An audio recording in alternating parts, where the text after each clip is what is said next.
হাই বন্ধু বান্ধৱীসকল আপোনালোকৰ সুবিধাৰ্থে কেইটামান গুৰুত্বপূৰ্ণ প্ৰশ্ন উত্তৰ লৈ আহিছোঁ আপোনালোকৰ মাজত ভিডিঅ'টো স্কিপ নকৰাকৈ চাব আপোনালোকৰ পৰীক্ষাৰ কাৰণে খুবেই সহায় হ'ব আৰু আপোনালোকক এটাই অনুৰোধ ভিডিঅ'টো যদি প্ৰথম চাই আছে তেতিয়াহ'লে পেজটো ফলো কৰি ল'ব লগতে ভিডিঅ' এটা শ্বেয়াৰ কৰি দিব সো আহক কি কোৱেশ্চন আছে আমি আলোচনা কৰোঁ প্ৰথম কোৱেশ্চন আছে ফৰ্স ইণ্ডিয়া প্ৰকাশ কৰা ইণ্ডিয়া 30 আন্ডাৰ 30 2018 তালিকাত স্থান পোৱা অসমীয়া ডিজাইনাৰজন কোন আছিল ইম্পৰ্টেন্ট হয় কোৱেশ্চনটো মনত ৰাখিব আহিব পাৰে পৰীক্ষা দিব পাৰে সো মনত ৰাখিব উত্তৰ ৰঞ্জন বৰদলৈ আছিল মনত ৰাখিব ৰঞ্জন বৰদলৈ আছিল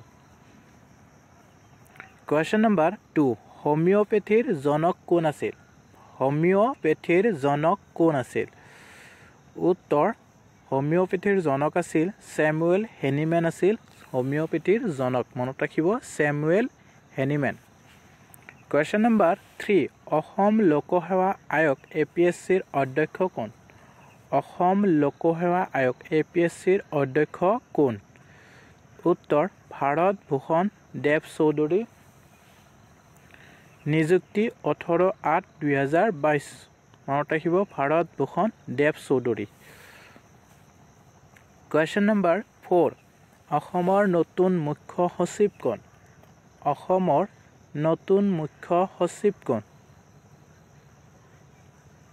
উত্তৰ পৱন কুমাৰ বৰঠাকুৰ নিযুক্তি ইংৰাজী 31/8/2022 মনত ৰাখিব অসমৰ নতুন মুখ্য সচিব কোৱেশ্চন নম্বৰ 5 গ্ৰাহাম বেলৰ টেলিফোনলৈ কেতিয়া স্বীকৃতি প্ৰদান কৰা হয় গ্ৰাহাম বেলৰ টেলিফোনলৈ কেতিয়া স্বীকৃতি প্ৰদান কৰা হয় উত্তৰ ইংৰাজী 7/3/1876 চনত গ্ৰাহাম বেলৰ টেলিফোন স্বীকৃতি প্ৰদান কৰা হয় মনত ৰাখিব কোৱেশ্চন নম্বৰ 6 ভাৰত চীনৰ বাণিজ্যিক এম্বেছাডৰ কোন আছিল ভাৰত চীনৰ বাণিজ্যিক এম্বেছাডৰ কোন আছিল অভিনেতা আমিৰ খান আছিল মনত ৰাখিব অভিনেতা আমিৰ খান আছিল ভাৰত চীনৰ বাণিজ্যিক এম্বেছাডৰ কোৱেশ্চন নম্বৰ 7 পাৰমাণৱিক বোমাৰ প্ৰথম পৰীক্ষামূলক বিস্ফোৰণ কেতিয়া কৰা হয় পাৰমাণৱিক বোমাৰ প্ৰথম পৰীক্ষামূলক বিস্ফোৰণ কেতিয়া কৰা হয় ইংৰাজী 16/7/1945 চনত মনত ৰাখিব 16/7/1945 চনত অনুগ্ৰহ কৰি ভিডিঅ' এটা শ্বেয়াৰ কৰি দিব আৰু পেজটো ফলো কৰি ল'ব কোৱেশ্চন নম্বৰ 8 ভাৰতত মহিলা নিয়োগত থকা বাধা প্ৰত্যাহাৰ কেতিয়া কৰা হয় উত্তৰ ইংৰাজী 17/7/1948 চনত কি কৰা হয় বাধা প্ৰত্যাহাৰ কৰা হয় ভাৰতৰ মহিলা নিয়োগত কোৱেশ্চন নম্বৰ 9 ভাৰতৰ প্ৰথম মহিলা ৰাষ্ট্ৰপতি প্ৰতিভা পাটিল ৰাষ্ট্ৰপতি কেতিয়া হয় প্ৰতিভা পাটিল কেতিয়া ভাৰতৰ প্ৰথম মহিলা ৰাষ্ট্ৰপতি হয় উত্তৰ ইংৰাজী 25/7/2007 চনত কি হয় ভাৰতৰ প্ৰথম মহিলা ৰাষ্ট্ৰপতি প্ৰতিভা পাটিল হয় মনত ৰাখিব কোৱেশ্চন নম্বৰ 10 বম্বে আইআইটি কেতিয়া প্ৰতিষ্ঠা হৈছিল বম্বে আইআইটি কেতিয়া প্ৰতিষ্ঠা হৈছিল মনত ৰাখিব বম্বে কেতিয়া প্ৰতিষ্ঠা হৈছিল আইআইটি উত্তৰ ইংৰাজী 25/7/1958 চনত প্ৰতিষ্ঠা হৈছিল বম্বে আইআইটি মনত ৰাখিব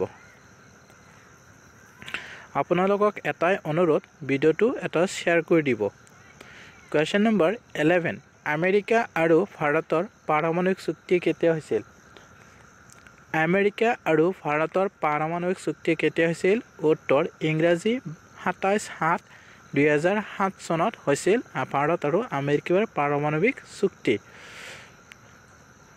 কোৱেশ্চন নম্বৰ 12 মহাত্মা গান্ধীৰ অসহযোগ আন্দোলন কেতিয়া আৰম্ভ হৈছিল মহাত্মা গান্ধীৰ অসহযোগ আন্দোলন কেতিয়া আৰম্ভ হৈছিল উত্তৰ ইংৰাজী 1/8/1920 চনত মহাত্মা গান্ধীৰ অসহযোগ আন্দোলন আৰম্ভ হৈছিল কোৱেশ্চন নম্বৰ 13 মহাত্মা গান্ধীৰ হৰিজন পত্ৰিকা প্ৰথম প্ৰকাশ কেতিয়া হৈছিল মহাত্মা গান্ধীৰ হৰিজন পত্ৰিকা প্ৰথম প্ৰকাশ কেতিয়া হৈছিল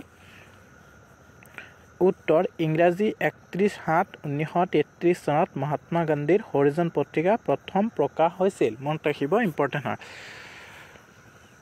Question number 14. Any Besantor Home Rule League আন্দোলন কেতিয়া আৰম্ভ হয়? Any Besantor Home Rule League আন্দোলন কেতিয়া আৰম্ভ হয়? উত্তৰ ইংৰাজী 1-8-1916 চনত এনি বেসান্তৰ হোম ৰুল লীগ আন্দোলন আৰম্ভ হয়। Question number 15. নতুন দিল্লীত ন্যাশনাল বুক ট্ৰাষ্ট কেতিয়া গঠন হয়? নতুন দিল্লীত ন্যাশনাল বুক ট্ৰাষ্ট কেতিয়া গঠন হয়? উত্তৰ ইংৰাজী 1-8-1957 চনত নতুন দিল্লীত ন্যাশনাল বুক ট্ৰাষ্ট গঠন হয়। মনত ৰাখিব। Question number 16. ভাৰতত দ্ৰুত ডাক সেৱা কেতিয়া আৰম্ভ হয়? আহিব পাৰে কোৱেশ্চনটো মনত ৰাখিব।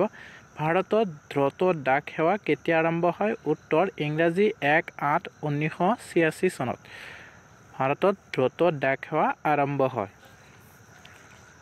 Question number 17. এছিয়াৰ প্ৰথম মুদ্ৰণ প্ৰতিষ্ঠান নমল কিশোৰ প্ৰেছ কেতিয়া হয়? এছিয়াৰ প্ৰথম মুদ্ৰণ প্ৰতিষ্ঠান নমল কিশোৰ প্ৰেছ কেতিয়া হয়? উত্তৰ 3-1-1837 চনত মনত ৰাখিব। 3-1-1837 চনত হয়। Question number 18. FM ৰেডিঅ'ৰ সম্প্ৰচাৰ কেতিয়া আৰম্ভ হৈছিল? আহিব পাৰে কোৱেশ্চনটো মনত ৰাখিব। FM ৰেডিঅ'ৰ সম্প্ৰচাৰ কেতিয়া আৰম্ভ হৈছিল? উত্তৰ ইংৰাজী 4-1-1940 চনত FM ৰেডিঅ'ৰ সম্প্ৰচাৰ হৈছিল। মনত ৰাখিব, ইম্পৰ্টেণ্ট আহিব পাৰে। Question number 19. সেৱা সৰ্বশিক্ষা অভিযান অসমৰ নতুন সচিব কোন? নতুন সচিব কোন? সেৱা সৰ্বশিক্ষা অভিযান অসমৰ নতুন সচিব কোন? উত্তৰ নৰনাৰায়ণ নাথ। নিযুক্তি ইংৰাজী 8-2-2022 চনত মনত ৰাখিব, Naranarayan Nath. Last question, question number 20. বিশ্ব জুনিয়ৰ এথলেটিক 2018 বৰ্ষৰ স্বৰ্ণজয়ী অসম কন্যাগৰাকী কোন? আপোনালোকে কমেণ্ট কৰি জনাব এই কুৱেশ্যনটোৰ উত্তৰ। আহিব পাৰে কুৱেশ্যনটো ইম্পৰ্টেণ্ট আছে। সো আজি এই 20টা কুৱেশ্যন আলোচনা কৰিলোঁ। ভিডিঅ'টো চাই কেনেকুৱা লাগিল জনাব। যদি ভাল লাগে নিশ্চয় লাইক কৰিব, কমেণ্ট কৰিব আৰু শ্বেয়াৰ কৰিবলৈ কিন্তু একেবাৰেই নাপাহৰিব। সো আৰু পেজটো যদি ফ'ল' কৰা নাই ফ'ল'